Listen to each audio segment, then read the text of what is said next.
ठीक, हाँ तो इजी है वो। जब आप कोई भी स्ट्रेटेजी यूज करते हो ना स्टॉक मार्केट में, ठीक है, हाँ जी। 70% की एक्यूरेसी होती है। हाँ वही मैं कह रही थी, हाँ, रिजल्ट में तो वेरी करता ही रहेगा। 70% की एक्यूरेसी में 70 ट्रेड सही रहेंगे, 30 आपके गलत जाएंगे। अगर आप के हिसाब से करें तो 10 लोगे तो उसमें से 7 आपके सही जाएंगे, 3 गलत जाएंगे। ठीक है, और जो 7 सही जाएंगे वो जो आपके 3 गलत हुए हैं उसको कवर कर देंगे वो। तो आप at the end of the month या वीकली जैसे भी आप करते हो तो एट द एंड ऑफ आप प्रॉफिट में ही रहोगे। अच्छा। हाँ ठीक है, तो ये जब भी आप कोई भी ट्रेड लेते हो, अगर कोई ट्रेड गलत चला जाता है तो उसको घबराना नहीं है, ना ही किसी ब्लेम करना है कि हाँ गलत हो गया या मैंने कुछ गलती कर दी। ठीक, अगर आप सेटअप वाइज लिया है तो ट्रेड गलत हो गया तो इट मीन्स वो 30% की कैटेगरी में आ गया वो, कि वो ट्रेड गलत है। ठीक है, ओके। आप 10 ट्रेड लोगे तो उसमें से तो 3 ट्रेड गलत जाएंगे ही जाएंगे, वो तो 101% कंफर्म है कि आपके 3 ट्रेड गलत जाएंगे ही जाएंगे और 7 सही जाएंगे, अगर आप प्रॉपर उसी को फॉलो करके काम करते हैं तो। वो हो सकता है कि वो ट्रेड आपके पहले 3 हो सकता है वो मिडल में 3 हो सकता है वो लास्ट में 3 हो।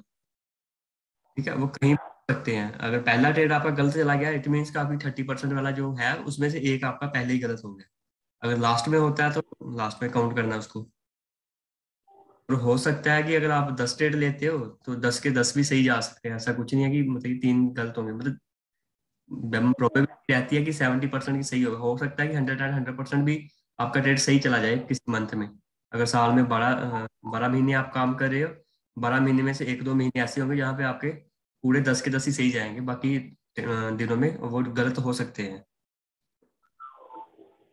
ठीक है, ठीक तो ये एक्यूरेसी रहती ही रहती है स्टॉक मार्केट में, और इसको एज ए मेंटली प्रिपेयर होके रहना है कि हाँ ये गलत हुआ है तो इट मीन्स की वो 30% की एक्यूरेसी में, 30% की जो फेल्योर जो है इसकी रेशो उसमें आ गया है। तो उससे नहीं है, हमेशा मेंटली प्रिपेयर रहना और इमोशनली ज़्यादा डिस्टर्ब नहीं होना जब भी कोई स्टॉक आपके फेवर में नहीं चलता या लॉस में देता आपको। हाँ ठीक है, आप स्टॉक मार्केट में 2 तरीकों से काम कर सकते हो। देखिए, एक तो हम क्या करते हैं कि बाय करते हैं, बाय करने के बाद अगर स्टॉक का प्राइस ऊपर जाता है तो हम सेल कर देते हैं। ठीक है, है। हाँ जी। एक तो हम ऐसे करके काम करते हैं, और दूसरा हम अगर हमें लगता है कि हमने पहले एनालाइज कर लिया कि स्टॉक का प्राइस जैसे यहाँ पे हमने 100 रुपये पे खरीदा था और यहाँ से ऊपर आके 110 पे आ गया है कि अभी स्टॉक का प्राइस नीचे जाएगा और नीचे जाएगा, 110 से 105 तक जा सकता है, 100 से भी नीचे 95 तक जा सकता है। हम्म। हम क्या करेंगे, जैसे पहले बाय करते थे और बाद में, तो यहाँ पे हम पहले सेल करेंगे, सेल करेंगे। ठीक है, सेल करेंगे, बाद में बाई पे आ जाएगा तो यहाँ पे हम बाय बैक कर लेंगे। तो इसमें कंफ्यूजन रहती है जो स्टूडेंट्स होते हैं कि यहाँ पे तो चलो हमारे पैसे थे, हमने पैसे दे के स्टॉक को बाय किया, ये शेयर बाय कर लिए, और यहाँ पे हमने जो शेयर बाय किए थे वो सेल कर दिए पहले, बाद में बैक सेल पास थे वो सेल कर दिए। यहाँ पे हमारे पास तो है नहीं कोई शेयर, तो हम पहले सेल कैसे कर सकते हैं? इसको हम बोलते हैं शॉर्ट सेलिंग। शॉर्ट सेलिंग में क्या होता है कि आप पहले सेल कर सकते हो और बाद में उसको बाय कर सकते हो। सेल इसलिए कर सकते हो कि जिसके पास आपका अकाउंट है, जिस ब्रोकर के पास, उसके पास ऑलरेडी शेयर्स पे पड़े होते हैं। ठीक है, आप अपने टर्मिनल से सेल का ऑर्डर लगाते हो तो उसको पता होता है कि इसने सेल का लगाया, तो वहां पे आपके शेयर बेच देता है, पहले बेच देता है, और बाद में जब आप नीचे आके बाय कर देते हो, ठीक है, यहाँ पे आपने पहले बेच दिए, बाद में आपने buy किए, तो आपकी ट्रांजैक्शन क्या होगी, पूरी होगी। पहले सेल करके आपने जिससे उधार लिए थे, जब उधार लेके उसने आगे किसी को दिए थे, तो आप उसको वापस बाय करके दे देते हो, जिसकी वजह से क्या होता है कि वो ट्रांजैक्शन आपकी पूरी हो जाती है। हाँ जी। जिस तरह से बाय करके हमने पहले बाय किया बाद में सेल करके ट्रांजैक्शन पूरी करते हैं, पहले बाय बाद में सेल, उसी तरह हम पहले सेल करते हैं और बाद में बाय करके ट्रांजैक्शन को पूरी कर देते हैं। तो इसके बीच में इतना डिफरेंस आता है, आपने 110 पे सेल किया और 95 पे आपने बाय कर लिया, तो आपको कितना पॉइंट का प्रॉफिट हुआ, 15 पॉइंट्स का। तो ये क्या है, प्रॉफिट आपका 15 पॉइंट्स का। आप बाय करके भी कमा सकते हो मार्केट में और सेल करके भी कमा सकते हो, जिसको हम बोलते हैं शॉर्ट सेलिंग।